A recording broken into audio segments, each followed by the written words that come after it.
अस्सलाम वालेकुम, welcome back with another video. तो आज की वीडियो में हम लोग एक प्रॉब्लम का सलूशन लेके आए हैं। प्रॉब्लम क्या है कि बहुत सारे लोग कहते हैं कि एआई इमेजेस हैं उसको अपस्केल कैसे करें, और अपस्केल वो भी बल्क में। सिंगल हम लोग सिंगल हम लोग कमांड दें या सिंगल हम लोग इनपुट दें और वो हमें लार्ज नंबर ऑफ इमेजेस को अपस्केल करके दे दे। अपस्केल के साथ साथ उसमें एआई एडिटिंग भी करे, जस्ट लाइक थोड़ा सा पिक्सेलेटेड है तो उसको अच्छे से साफ कर दे, उसको सही क्लियर कर दे। तो ये जो आज का ट्यूटोरियल है ये कंप्लीट इसी बात पे होगा कि कैसे हम लोग अपनी इमेजेस को बल्क में अपस्केल कर सकते हैं और साथ ही साथ उसमें एआई इफेक्ट ऐड करके उसको मोर परफेक्ट, मोर वेक्टर फॉर्म में, या तो कह सकते हैं नॉइज लेस करके अपलोड कर सकते हैं different platform, just like Freepik, Shutterstock, Adobe Stock, इन सब प्लेटफॉर्म के ऊपर, और वो भी विदाउट रिजेक्शन इशू। तो इसके अलावा मैंने गूगल पे सर्च किया है अपस्केल इमेजेस, तो आप देख सकते हैं बहुत सारी वेबसाइट ऐसी है। सबसे बेस्ट जो मुझे लगती है iloveimage.com है। ये one of the best website अभी चल रही है, लेकिन अगेन की लिमिटेशन है, कुछ ये बल्क में नहीं कर सकते। upscaler.com भी है, इसके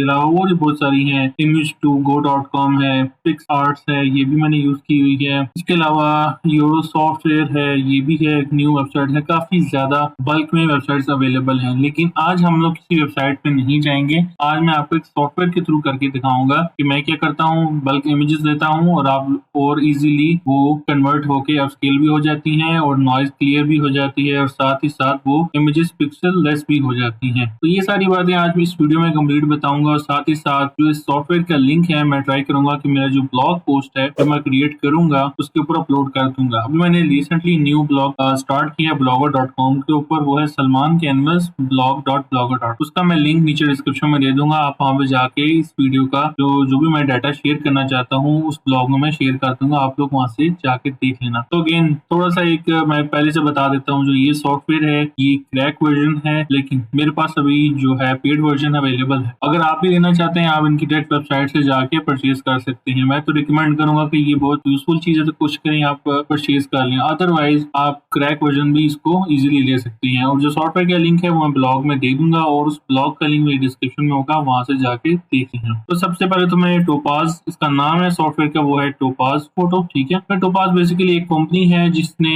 ये सॉफ्टवेयर क्रिएट किया है। टोपाज वीडियो भी है, टोपाज एडिटर भी है, टोपाज फोटो भी है। तो ये बेसिकली क्या करता है, सिंपल वर्ड में समझाऊं तो ये इमेजेस को अपस्केल करता है, उसमें से नॉइज मिटाता है, उसके जो शार्प है शार्प कर देता है, इमेज को अच्छे से क्लियर कर देता है। तो one of the best website या बेस्ट वेबसाइट का सॉफ्टवेयर है जो इजीली इंस्टॉल भी हो जाता है। लेकिन एक चीज है, इसको चलाने के लिए आपके लैपटॉप की स्पेसिफिकेशन और थोड़ी सी बेटर होनी चाहिए। ठीक है, बेटा इसलिए ये आपकी जो रैम है वो कंज्यूम बहुत ज्यादा करता है, सेकंडली आपका ग्राफिक कार्ड बहुत ज्यादा कंज्यूम करता है। जब ये रन होगा तो मैं आपको दिखाऊंगा कि ग्राफिक कार्ड कितना यूज होता है। अभी मैं आपको टास्क मैनेजर में ले जाता हूँ, मैं दिखाता हूँ टास्क मैनेजर के अंदर। ये देखिए मेरे जो सीपीयू है वो हाफ जा रहा है, मेमोरी ऑलमोस्ट 11 जीबी यूज हो रही है, और जो ग्राफिक कार्ड है यहाँ पर वो अभी नहीं यूज हुआ है, डेडिकेटेड है। मेरे वाले लैपटॉप में 2 ग्राफिक कार्ड हैं, एक इसका अपना होता है जो एचपी का अवेलेबल है, इंटेल का अपना होता है, और एक जो है इनवीडिया का ग्राफिक कार्ड है 2 जीबी का अलग से। ठीक है, डेडिकेटेड। अब ये दोनों मेरे पास अवेलेबल है ग्राफिक कार्ड। तो ये थोड़ा सा एक चीज है। अब ये मेरे पास है 8th जनरेशन लैपटॉप। ठीक है, तो मेरे पास थोड़ा सा एडवांटेज है क्योंकि ये सॉफ्टवेयर काफी ज्यादा टाइम लेता है। अगर आपके पास ग्राफिक कार्ड नहीं होगा तो इश्यू नहीं है, काम ये तब भी करेगा, बट जो आपका कन्वर्जन टाइम है वो बहुत ज्यादा हो जाएगा। यहाँ पर मैं ऑन एवरेज अगर 100 इमेजेस को मैं कन्वर्ट करता हूँ तो मेरे ये 30 to 40 मिनट्स ले लेता है 100 इमेज। ठीक है, इजीली 30 to 40 से ज्यादा भी लेता है, मैंने एग्जैक्ट टाइम कैलकुलेट नहीं किया, लेकिन ऑन एवरेज मैं बता दूं। अगर आपके पास ग्राफिक कार्ड नहीं होगा तो इसको 3 टाइम आप बढ़ा लें, मींस आपका ऑलमोस्ट 2 आवर्स लग जाएंगे 100 इमेज। तो ये सारा सिनेरियो है। सबसे पहले हमने क्या करना है, इसमें सिंपली यहाँ से ब्राउज करके इमेज डाल सकते हैं। मैं करूँगा यहाँ से कुछ इमेजेस मैंने रखी हुई है, उनको मैं सिलेक्ट करता हूँ। आप देखिए मैंने कुछ डिफरेंट कैटेगरी की रखी है। ये एक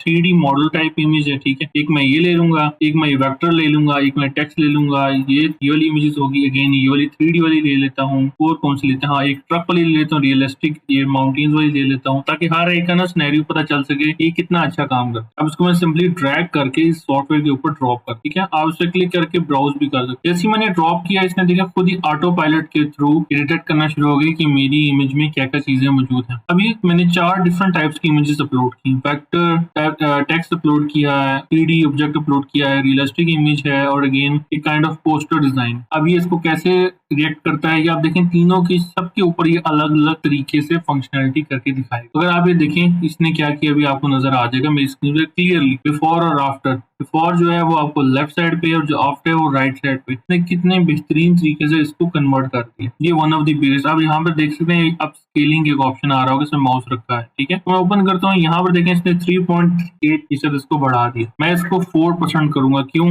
ताकि थोड़ी इमेज बड़ी बन जाए। 4% करने पे 4096 पिक्सल्स की बन गई इमेज। तो ये अच्छी एक साइज है। क्यों? प्री पिक के ऊपर हमें एटलीस्ट 4 मेगापिक्सल की इमेज चाहिए, ठीक है, और उसका ऑलमोस्ट बनता है 2100 पिक्सल इंटू 2100 पिक्सल, ये बन। अब ये है, ये इमेज उससे डबल, अच्छी खासी बड़ी स्केल है। इसका अप्रोक्सीमेट जो साइज है वो भी बता दिया 1.5 MB अप्रोक्सीमेट है। मोस्टली साइज इससे बढ़ भी जाता है और कम भी हो जाता है। अब हम सेकंड इमेज में चलते हैं, टाइपोग्राफी। इस पे कैसे काम करेगा ये, अगेन इस पे एक ऑटो पायलट चलाएगा, इसको हम लोग देखते हैं। थोड़ा सा फास्ट फॉरवर्ड कर देता हूँ मैं इसको। तो यहाँ पर देखें उसने इस इमेज को काफी हद तक पिक्सेलेटेड जो इमेज थी इसको कम कर दी। उसने परफेक्ट इसको एआई ग्राफिक्स नहीं बनाया, वेक्टर ग्राफिक्स नहीं बनाया, लेकिन इसने काफी हद तक उसको रिड्यूस कर दिया। ये भी एक अच्छी खासी इमेज हमारी बेहतर होगी। आफ्टर ये अपडेट करने के बाद जब हम अपलोड करते हैं तो आपका जो चांस है अप्रूवल का वो 90 to 95% बढ़ जाता है, ठीक है। 100% पे भी नहीं होता। चांसेस होते हैं कि उसमें से कुछ ना कुछ वो क्वालिटी या डुप्लीकेट का एरर देके डिलीट कर दे, लेकिन एटलीस्ट आपकी इमेज आगे जाती है। अब हम ये ट्रक वाली करके देखते हैं ये कैसे होती है। इसको मैं अगेन फास्ट फॉरवर्ड करता हूँ जल्दी से। तो आप देख सकते हैं लेफ्ट और राइट साइड में कितना ज्यादा डिफरेंस है। उसने इस इमेज को अच्छा खासा क्लियर कर दिया। लेफ्ट साइड में बिल्कुल पिक्सेलेटेड है, उसने राइट साइड पे उसको बहुत अच्छे तरीके से उसने कन्वर्ट कर दिया। ये हमारा ट्रक काफी हद तक क्लियर हो चुका है। ये इस सॉफ्टवेयर की खासियत है, बहुत ही बेहतरीन तरीके से काम करता है। मोस्ट ऑफ द टाइम ये आपका जो इशू है वो रिजॉल्व कर देता है। आपको टेंशन नहीं लेने की जरूरत होती, अब मैं क्या करूं, मेरा तो पिक्सेलेटेड हो गया, ये है वो है, कोई इशू नहीं करता। अब मैं इसको लास्ट इमेज पे ट्राई करते हैं, उसके बाद मैं इसको एक्सपोर्ट करने का तरीका बताता हूँ और फिर हम इस वीडियो को एंड करते हैं। तो ये देखें इसने काफी हद तक इमेज को हमारा क्लियर कर दिया है। उसने उसकी जो भी पिक्सेलेटेड इमेजेस थी उसको उसने बिल्कुल क्लियर कर दिया है। तो ये मैंने 3 डिफरेंट बल्कि 4 डिफरेंट इमेजेस के ऊपर अप्लाई करके दिखा दिया। अब मैं क्या करता हूँ, ये जो राइट साइड पे एक पैनल है इसके बारे में आपको थोड़ा एक्सप्लेन कर दूं। पहले तरफ हमारा है अप स्केलिंग, जिसमें हमने साइज बढ़ाया था। सेकंड हमारा है रिड्यूस नॉइस। रिड्यूस नॉइस उस केस में ज्यादा बेटर रहता है कि अगर आपकी इमेज मोबाइल से क्लिकेबल हो या आपने कैमरे से ली हो, ये एआई जनरेटेड इमेज ना हो। इस पे भी काम करता है लेकिन ऐसा इतना इफेक्ट नहीं नजर आता। फिर आता है एक हमारे पास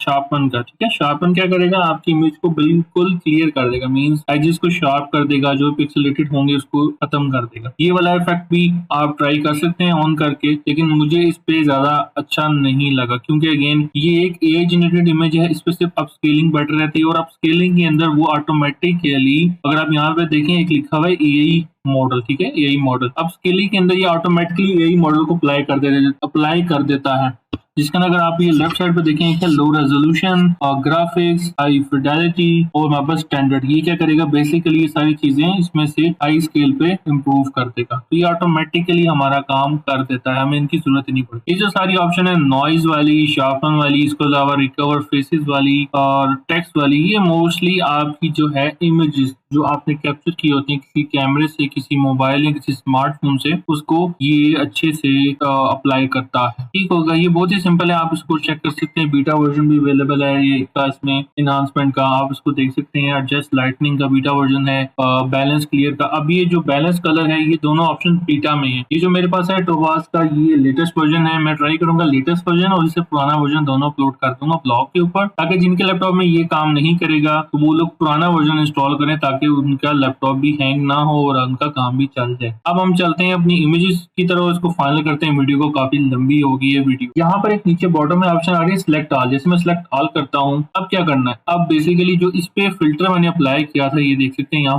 4x का, ठीक है, 4x का फिल्टर अप्लाई कर दिया। अब ये फिल्टर मैंने सब पे लगाना है। अब मेरे पास अभी इमेजेस हैं टोटल 7 इमेजेस, लेकिन अगर मेरे पास 100 इमेजेस हो या 200 इमेजेस हो तो सब पे मैं बारी बारी नहीं लगा सकता, ठीक है। मैं क्या करता हूँ, यहाँ से सिलेक्ट करता हूँ सब इमेजेस को। अब मैं जाऊंगा यहाँ पे एडिट के अंदर, तो देखें ये लिखा है apply current setting to selected one, ठीक है। अब ये बेसिकली क्या करेगा, जो मेरी करंट सिलेक्शन क्या थी, अब स्केलिंग थी बाय 4x, तो यहाँ पर शो हो रही है, वो क्या करेगा, वो ऑटोमेटिकली आपकी अप्लाई कर देगा सबके ऊपर। मैं इस पे थर्ड ऑप्शन पे क्लिक कर दूंगा। आप अगर apply autopilot to selected करेंगे तो ये सब इमेजेस पे ऑटो पायलट करना शुरू कर देगा, तो हमने वो नहीं करना। हमने ऑटो पायलट ऑलरेडी अप्लाई कर दिया है। अब हम क्या करेंगे, apply current setting to selected, simple click करेंगे। अभी अगेन हमसे पूछेगा, उसको अप्लाई कर देंगे। अब ये क्या करेगा, सब इमेजेस के ऊपर ऑटोमेटिकली अप्लाई कर देगा। बस हमारा काम यहाँ पर फिनिश हो गया। अभी एनहांसमेंट करे इसका हमें कोई जरूरत नहीं है। अब हम चलेंगे, यहाँ पे एक बटन आ रहा है बिल्कुल राइट बॉटम के अंदर, वो है सेव 7 इमेजेस में मैं क्लिक करूंगा। अब देख सकते हैं यहाँ पर आपको फाइनल एक्सपोर्ट की ऑप्शन अवेलेबल है। ठीक है, इसमें कुछ चीजें मैं आपको समझा देता हूँ। सबसे पहले तो इसमें प्रीफिक्स और सफिक्स का नाम है। सफिक्स जो यहाँ पर नाम नजर आ रहा है आपको, तो इंचांस इमेजेस, तो ये आप यहाँ पर चेंज भी कर सकते हैं, कुछ भी ऐड ऑन आपकी मर्जी है। इसको बंद भी कर सकते हैं, इसको अप्लाई भी कर सकते हैं, आपका है। ठीक है। सेकेंडली मोस्ट इंपॉर्टेंट, आपने सेव कहाँ पे करनी है। यहाँ पर ट्राई करें कि जो भी आपका जगह हो, प्लेसमेंट हो, वहां पर इसको सेव करें। ठीक है, आपने लाजमी इसको यहाँ पर लोकेशन वही रखनी है जहाँ आप चाहते हैं सेव करना। कोशिश करें ऐसी ड्राइव में सेव करें जहाँ पर पहले स्पेस अवेलेबल हो। अगर वो फुल ड्राइव होने वाली है तो वहां पर बहुत स्लो हो जाएगा। ठीक है, अलावा format one of the most important, गलती से भी फॉर्मेट को आपने छेड़ना नहीं है। फॉर एग्जाम्पल, आपकी जो एआई इमेजेस हैं वो पीएनजी में है। ठीक है, उस केस में अगर आप चाहते हैं कि रिजल्ट सेम पीएनजी आए, आपने प्रिजर्व इनपुट फॉर्मेट, ठीक है, ये रखना है। अगर नहीं आता, अगर आपने पीएनजी को जेपीजी में करना है तो देन आप लोग जेपीजी सिलेक्ट कर लें, पीएनजी सिलेक्ट कर लें, या फिर इन दोनों में से जो भी सिलेक्ट करना चाहे कर सकते हैं। ठीक है, मैं इसको प्रिजर्व इनपुट पे ही रखता हूँ। क्यों? क्योंकि मुझे पता है जो मेरी इनपुट है वो पहले ही जेपीजी है, अवेलेबल है। ठीक है, और लास्ट में इसका है इम्प्रूव टोपाज फोटो ए, इसको मैं हमेशा चेक रखता हूँ। इसका क्या फायदा होता है, ये जो एआई फिल्टर्स हैं इसको अच्छे तरीके से अप्लाई कर देता है। और देन मैं इसको सेव पे क्लिक करता हूँ, तो ये देखें प्रोसेसिंग शुरू कर दी। मोस्ट इंपॉर्टेंट बात है आपको क्या बतानी थी, ग्राफिक कार्ड से रिलेटेड। अब दिखाता हूँ मैं आपको टास्क मैनेजर जो मैंने पहले दिखाया। यहाँ पर देखिए, तो ये ग्राफिक कार्ड है मेरा, ठीक है, 2 GB का। ये मेरा अपना शेयर्ड ग्राफिक कार्ड है, 8 GB का। ये है 2 GB का डेडिकेटेड ग्राफिक कार्ड। इसके ऊपर देखिए 100 आ रहा है फुल, ये फुल पोटेंशियल के ऊपर यूज कर रहा है। इवन के मेरे जो लैपटॉप का फैन है वो भी ऑन हो चुका। तो देख सकते हैं ये टोपाज क्या करता है, आपको जो ग्राफिक कार्ड है जिसको जीपीयू कहते हैं, ये इसको फुल थ्रॉटल के ऊपर यूज करता है। आपको जो मेमोरी थी मेरी उस वक्त 11 GB आ रही थी, अब इसने 1 GB ऑलमोस्ट मेमोरी यूज। तो ये देखें इस तरह काम करता है। अभी जब तक इमेजेस कन्वर्ट होती हैं तब तक मेरा जीपीयू यूज होगा, मेरा लैपटॉप अच्छा खासा हीटअप भी हो। ये बात आपने ध्यान रखनी, कोशिश करें जब भी आप ये करेंगे लैपटॉप को किसी हवादार स्पेस में रखें, जगह पे रखें, एवं टेबल पे रखें जहाँ से हवा गुजरती रहे, लैपटॉप गर्म ना हो। ठीक है, वरना में भी प्रॉब्लम ये हो सकती है कि आपका लैपटॉप खुदा ना खास्ता खराब हो जाए। ठीक है, जल्द इस चीज का आपने लाजमी ध्यान रखना है। तो यहाँ पर मैं इसको अभी के लिए पॉज कर देता हूँ, यहाँ से मैं विंडो क्लोज कर देता हूँ। तो ये थी आज की वीडियो जिसमें मैंने आपको कंप्लीट बताया कि ये सॉफ्टवेयर कैसे यूज होता है, बल्क में इमेज को कैसे बनाते हैं, इसको कैसे सेव करते हैं। उसके बाद आपका जो प्रोसेस है अपलोड करने का वो सिमिलर ही है एज कम्पेयर टू बाकी जो प्रोसेस। तो ये थी मेरी कंप्लीट और शॉर्ट सी वीडियो। जो इस सॉफ्टवेयर का लिंक है वो मेरे ब्लॉग में मिल जाएगा, आप लोग वहां से जाके देख सकते हैं। अदरवाइज वहां जाना जरूरी भी नहीं है, आप लोग खुद भी इसको गूगल पे फाइंड आउट कर सकते हैं। गूगल पे लिखेंगे टोपाज फोटोज, ऑटोमेटिकली उसकी वेबसाइट आ जाएगी, आप लोग वहां से भी डाउनलोड कर सकते हैं। तो ट्राई करें, इसका जो पेड वर्जन है वही लें तो बेटर है। ठीक है, तो आज की वीडियो हम लोग यहीं पे एंड करते हैं। टिल देन, अल्लाह हाफिज।